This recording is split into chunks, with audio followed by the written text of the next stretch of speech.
Senin alev gözlerin eritse şu ruhumu, buz olur kesilerim yanarken içim.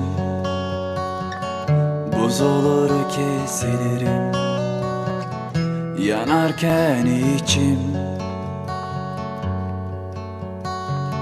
Sesin bir uçurum çağırırsa beni, kuş olur uçarım yanarken içim. Kuş olur uçarım yanarken içim. Sevdam bir ateş oldu bende, gönlüm bir deli coştu sende. Sevdam bir ateş oldu bende, gönlüm bir deli coştu sende. Saçların rüzgarından savururken gönlümü, sürgün olur göçerim bu diyarlardan.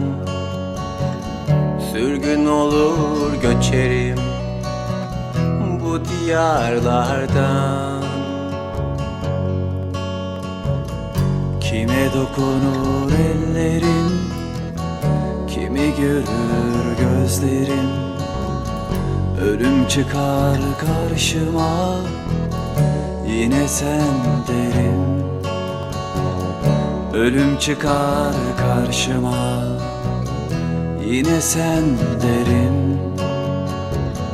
Sevdan bir ateş oldu bende, gönlüm bir deli coştu sende.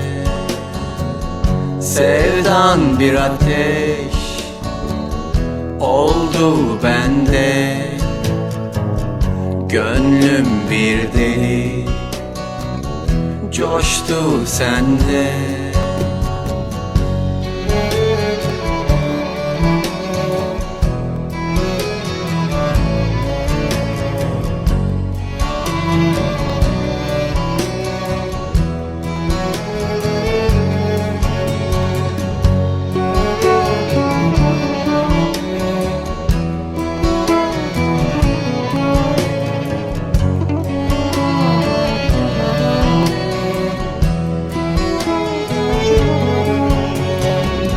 Sevdan bir ateş oldu bende,